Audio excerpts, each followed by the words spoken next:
Bhagavate. Om Namo Bhagavate Vasudevaya. Narayanam Namaskritya Naram Cheva Narottamam Devim Saraswatim Vyasam Tato Jayam Udirayet. Nashta Prayeshu Abhadreshu Nityam Bhagavata Sevaya Bhagavate Uttama Shloke Bhaktir Bhavati Neshtike. Om Agyana Timirandasya Gyananjana Shalakaya Chakshur Unmilitam Yena Tasmai Shri Gurave Namaha. Sri Chaitanya Manobhistam Sthapitam Yena Bhutale Swayam Rupa Kadamayam Dadati Swapadantikam Vandeham Shri Guru Shri Yuta Padakamalam Shri Gurun Vaishnavamscha Shri Rupam Sagarajatam Sahagana Raghunathan Vitam Tam Sajivam Sadvaitam Savadutam Parijana Sahitam Krishna Chaitanya Devam Shri Radha Krishna Padan Sahagana Lalita Shri Vishakhan Vitamscha. He Krishna Karuna Sindhu Dinabandho Jagatpate Gopesha Gopika Kanta Radha Kanta Namostate Tapta Kanchana Gaurangi Radhe Vrindavaneshwari Vrishabhanu Sute Devi Pranamami Hari Priye Nama Om Vishnu Padaya Krishna Prishtaya Bhutale Srimate Bhaktivedanta Swamnin Iti Namine Namaste Saraswati Deve Gauravani Pracharine Nirviseshasha Shanyavadi Paschatya Deshatarine Vanchakalpa Tarubhyasya Kripa Sindhu Bhaevacha Patitanam Pavanebhyo Vaishnavebhyo Namo Namaha. Jai Sri Krishna Chaitanya Prabhu Nityananda Shri Advaita Gadadhara Shri Vasadi Gaura Bhakta Vrinda.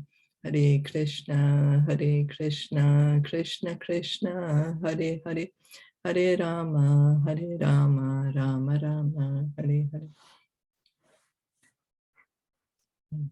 So we continue reading from Srimad Bhagavatam. You're on Canto 3, Chapter 7, Text 21, where Maitreya, the conversation between Maitreya Muni and Vidura. Shishtva, I'm sorry, Shishtva Agre Mahad Adini Savikarani Anukramat Tebhyo Virajam Udritya Tam Anupravishat Vibhuhu. After creating the total material energy, the Mahatattva, and thereby manifesting the gigantic universal form with sense and sense organs, the Supreme Lord entered within it. Fully satisfied by the answers of the sage Maitreya, Vidur wanted to understand the remaining portions of the creative function of the Lord, and he took the clue from the previous topics. So Vidur wants to know more about the creation. Text 22. Yam ahur adyam purusham sahasrangari urubahukam yatra vishva ime loka sa vikasham ta asate. The Purusha incarnation lying on the causal ocean is called the original Purusha in the material creations, and in his Virat form, in whom all the planets and the inhabitants live, he has many thousands of legs and hands. The first Purusha is Karanadakshay Vishnu, the second Purusha is Garbhodakshay Vishnu, and the third Purusha is Shirodakshay Vishnu, in whom is contemplated the Virat Purush, the gigantic form in which all the planets with their different developments and inhabitants are floating. So Mahavishnu, he expands as Garbhodakshay Vishnu, he expands as Shirodakshay Vishnu, but actually it's the same person. You know, it's the same person. And all the living, all the material ingredients are in him, and that's his Virat Purush, Virat form. So Garbhodakshay Vishnu, Shirodakshay Vishnu, and Karanadakshay Vishnu, there's no difference between them. It's just Karnadaksha Vishnu, he is expanding as the situation is requiring. He's expanding, okay, I want to enter into every universe. Then he's expanding, let me enter into every atom. And then the Virat, so this Karnadaksha Vishnu, that all the material ingredients are in him. Everything is in him. So the Virat Purush also, that is his form. Is that okay? Yes. Okay. Text 23. Yasmin dasha vidha pranaha. Can you please explain it again? Like, what is within whom? So Mahavishnu, because yesterday there was a topic was raised that so why do people approach Kshirodaksha Vishnu, not Garbhodaksha Vishnu? So somebody brought up the point, oh, because it's more convenient. Kshirodaksha Vishnu is inside the planet, inside the universe, so it's easier to approach him. But our teacher said, no, but it's the same person, no? The person is the same, Mahavishnu. He's just expanded as Garbhodaksha Vishnu and Kshirodaksha Vishnu. Okay.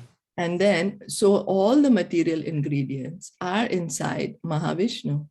So Virat form, the universal form, is a form of Mahavishnu. Is that okay? Okay.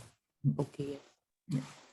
So Yasmin dasha vida pranaha sendriyarthendriya strivrit tvayerito yato varnas tad vibhutir vadasvarna. Oh, great Brahmana, you have told me that gigantic Virat form and his senses, sense objects, and 10 kinds of life air exist within the 3 kinds of life vigor. Now, if you will, kindly explain to me the different powers of the specific divisions. So Vidur wants to understand more detail about the Virat form and the creation. Yatra putrascha pautrascha naptribhi saha gotraje praja vichitra kritaya asanyabir idam tatam. Oh my Lord, I think that the process manifests in the forms of sons, grandsons, and family members has spread all over the universe in different varieties and species. Oh my Lord, I think that the process manifests in the forms of sons, grandsons, and family members has spread all over the universe in different varieties and species. Okay, so the progeny, how the generations are increasing. Prajapati namsa patis kal chaklpe kan prajapatin sargams chaivanu sargams cha manun manavantaradhipan. O learned Brahmana, please describe how the leader of all the demigods, namely the Prajapati, Brahma, decided to establish the various Manus, the heads of the ages. Please describe the Manus also, and please describe the descendants of those Manus. The human race, or Manushya Sara, descends from the Manus, sons and grandsons of the Prajapati Brahma. The descendants of Manu reside in all the different planets and rule all the universe. So Vidur wants to know all the details. Prajapati, Brahma is the original Prajapati from whom from him starts all the creation. So Vidur wants to basically know, okay, what happened? Now, how did Brahma start the creation process? First was only Brahma, then what happened? Upari adascha ye loka bhumer mitrat maja sate tesham samstam pramanam cha bhulokasya cha varnaya. O son of Mitra, kindly describe how the planets are situated above the earth as well as underneath it. And also, please mention their measurement as well as that of the earthly planets. Yasmin vigyate sarvam evam vigyatam bhavati. Mundaka Upanishad 1.3. This Vedic hymn declares emphatically that the devotee of the Lord knows everything, material and spiritual, in relationship with the Lord. So Mundaka Upanishad says that a pure devotee, he knows everything what is in relationship with the God. Means he has perfect understanding of the Lord. So he has perfect understanding of the material energy, the spiritual energy, and he has perfect understanding of himself. So he understands the truth. Devotees are not simply emotional, as is ill-conceived by certain less intelligent men. Their direction is practical.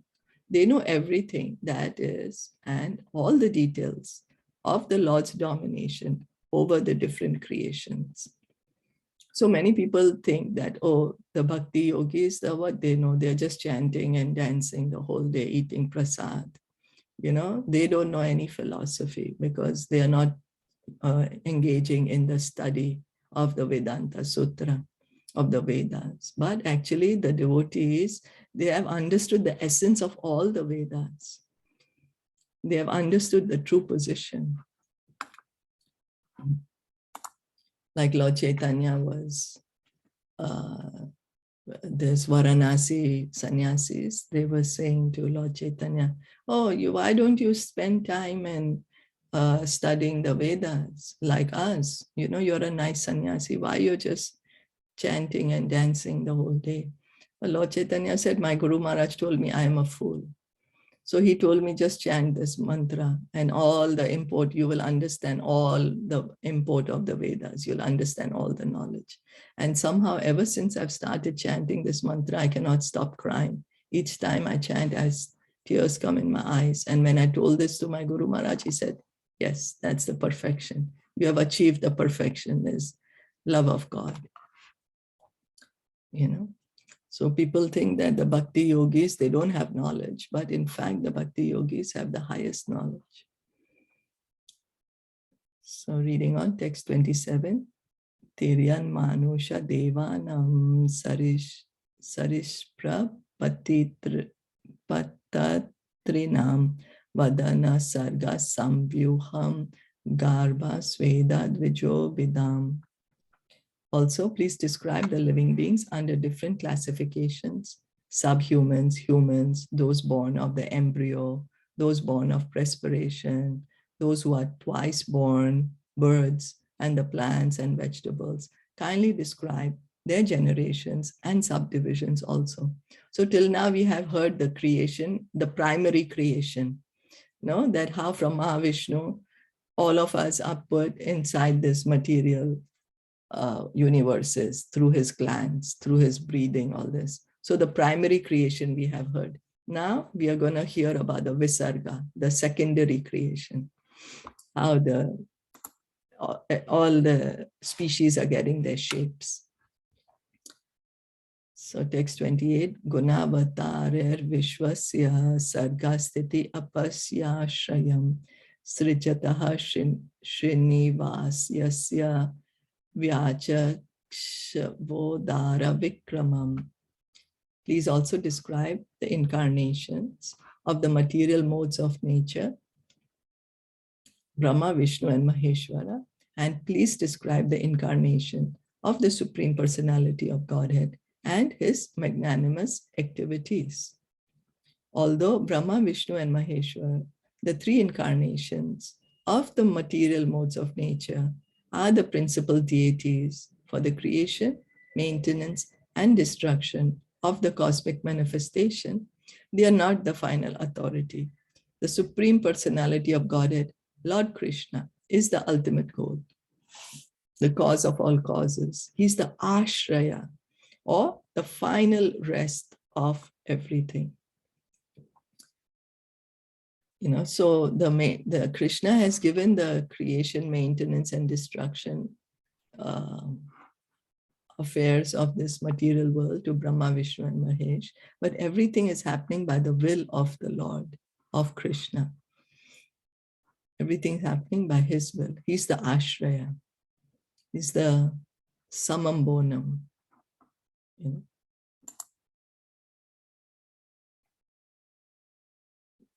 Text 29. Varna Sharma Vibhagamscha Rupa Shilasva Bhavataha Rishinam Janma Karmani Vedasya Cha Vikarshanam. O great sage, kindly describe the divisions and orders of human society in terms of symptoms, behavior, and the characteristics of mental equilibrium and sense control. Also, please describe the births of the great sages and the categorical divisions of the Vedas. The four statuses and orders of human society, Brahmanas, Kshatriyas, Vaishyas, and Shudras, as well as brahmacharis, grihasthas, vanaprasthas, and sannyasis, are all divisions of quality, education, culture, and spiritual advancement, attained by practicing control of the mind and senses. So, Gurna Karma Vibhagasa, Krishna Chaturvarnyam, Krishna says in the Bhagavad Gita that these four orders and four divisions of society are created by him. The Brahmana, Kshatriya, Vaishya, Shudra, Brahmachari, Grihastha, Vanaprastha, and Sannyasi. The Varnas are Brahmana, Kshatriya, Vaishya, and Shudra. Varna means based on our modes of nature, we do a certain activity. And then ashram, what ashram are we in? Are we Brahmachari, Grihastha, Vanaprastha, or Sannyasi? Why did he create this? So that they could be peaceful, that human beings could live peacefully in this world, while till the time we are in the world, and at the same time cultivate spiritual knowledge and make this life the last life and go back home, back to Godhead. That's the reason Krishna made this Varna Sharma system. But now in Kali Yuga, we don't have this system anymore. It got degraded already. All these divisions are based on the particular nature of each individual person, not on the principle of birth. What spoiled the Varna Sharma system was that the Brahmanas, they introduced the caste system. They said, oh, we are Brahmanas because we are born in the family of Brahmanas. But Krishna didn't make this based on birth. It's based on the quality. Do we have the Brahmanical qualities? Birth is not mentioned in this verse because birth is immaterial. Vidur is famous in history as born of a Shudrani mother. Yet he's more than a Brahmana by qualification because he is seen here to be the disciple of great sage, Maitreya Muni. So we know Madhur is a Mahajan, Yamraj, right? He's a Mahajan, Yamraj is a Mahajan. So it doesn't matter, birth does not matter. Unless one achieves at least the Brahmanical qualifications, one cannot understand the Vedic hymns. Mahabharata is also a division of the Vedas, but it is meant for women, Shudras, and Dvija Bandhus, the worthless children of the higher section. So to understand the Vedas, one needs to have really that fine intelligence, because the hymns of the Vedas, otherwise we can misinterpret them. So we really need that high qualification to be able to understand, which we don't have in this Kali Yuga. We don't have those qualifications. So Vyasadeva, he compiled Mahabharata for us, so we could take instructions from Mahabharata. And within Mahabharata, there is the Bhagavad Gita, which is the essence of Mahabharata actually. It's like a child does not want to take his medicine, so then because it's very bitter. So then the child is given a candy. Okay, you take your medicine and you'll get a candy. So similarly, just so that we can hear the Bhagavad Gita, which is actually the most important part of Mahabharata, that's the way. But what happens is people just get interested in the candy and not the medicine. They just get interested in the social climate of Mahabharata, the politics, the economic aspect, without trying to understand the message of the Mahabharata.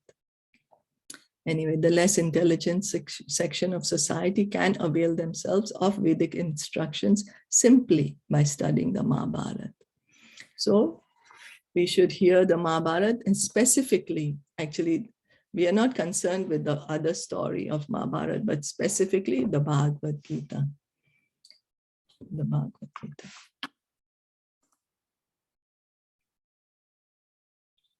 Text 30.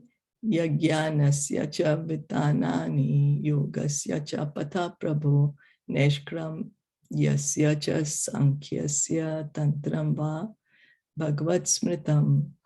Please also describe the expansions of different sacrifices and the paths of mystic powers, analytical study of knowledge and devotional service, all with their respective regulations. The word tantram here is significant herein. Sometimes tantram is misunderstood to be the black spiritual science of materialistic persons engaged in sense gratification. But here, tantram means the science of devotional service compiled by Srila Narad Muni. So tantra usually we think is, the black magic.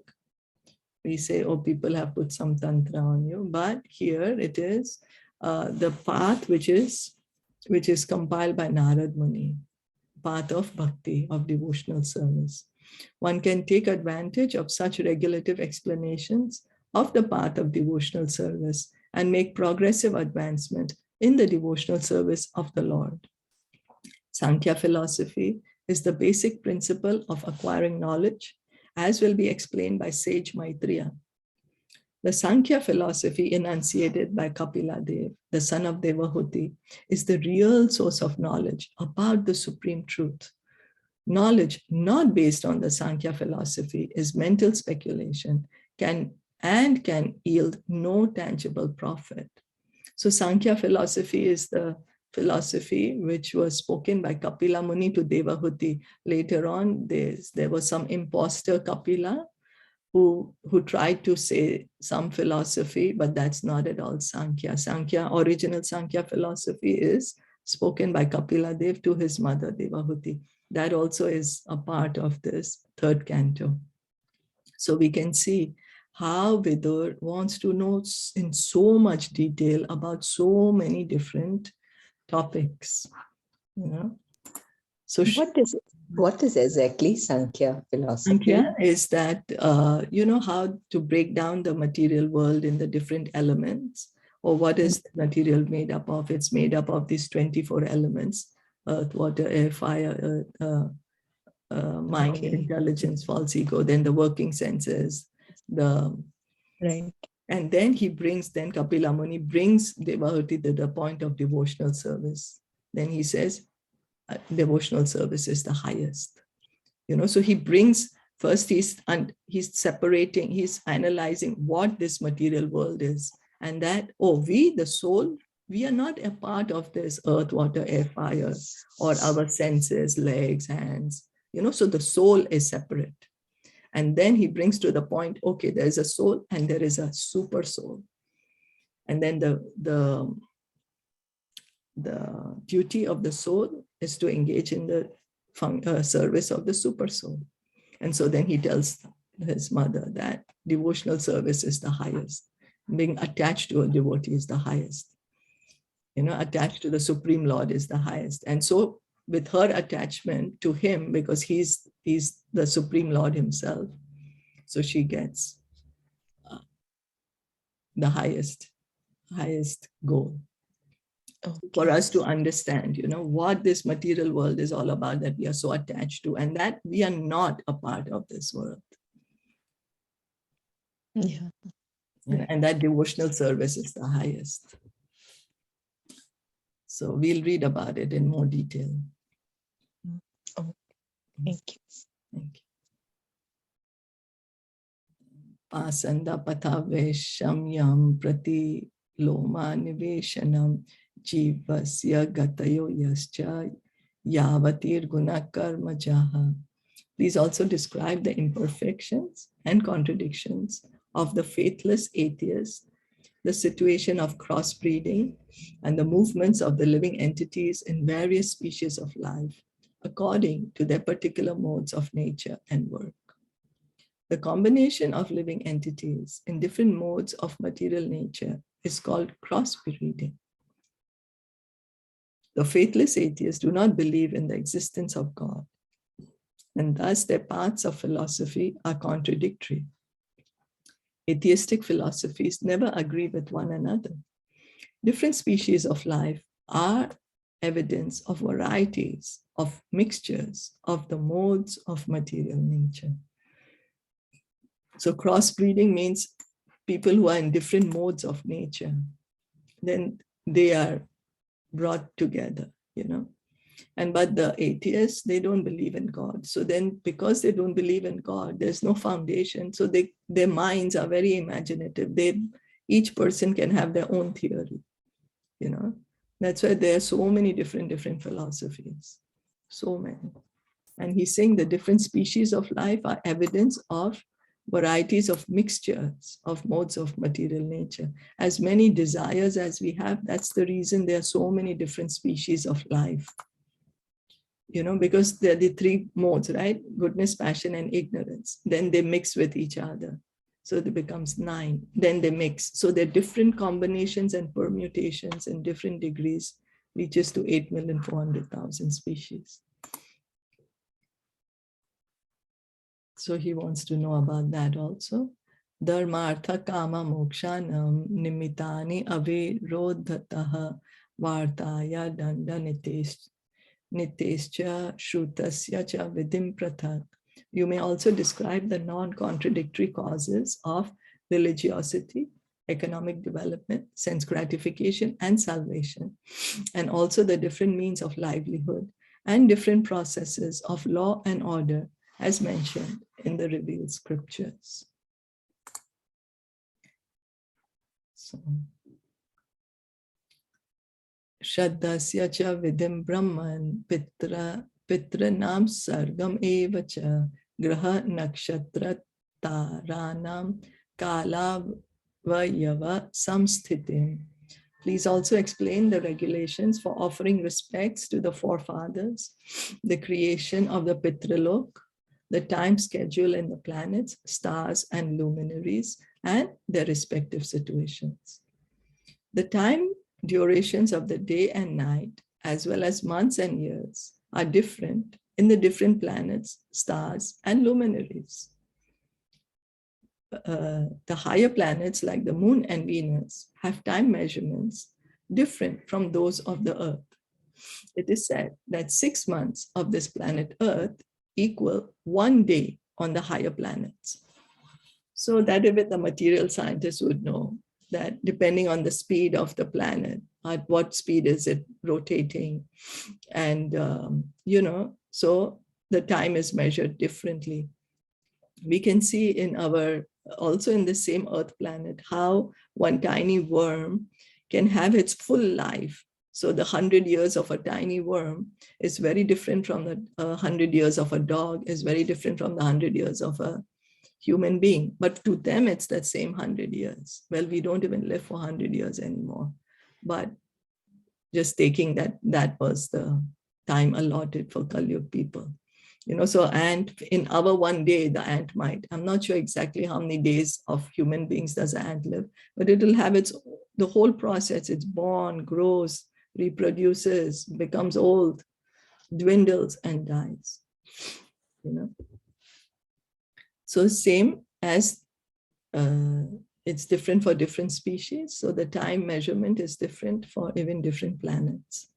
In Bhagavad Gita, the duration of 1 day in Brahmalok is measured to be 1,000 times the 4 yugas, or 4.3 million years multiplied by 1,000. And the month and year in Brahmaloka are calculated in that measure. So our here, 1,000 cycles of Satyug, Treta Yuga, Dwapar Yuga, and Kali Yuga. 1,000 times is just 1 day of Brahma. So Brahma's life is like, wow, you know, how long does he live for? Can you imagine? And for us, it becomes, and as long as his night, you know. So because he's on a much, much higher planet. So we'll stop here and we can see how she's asking so much details, and that Bhagavatam has answers, you know, to so many questions that may arise in our minds. Were there any questions or comments? No, all clear. All good. So we'll stop here and we can continue to read. I'm not sure if you're like excited to try to hear the answers. It's creating an interest now. You know, what are the answers going to be? There's so many questions. So many questions. Yeah. Srimad Bhagavatam ki jai, Srila Prabhupada ki jai, Gaura Premanande, Hari Hari Bol. Hare Hari Bol. Krishna.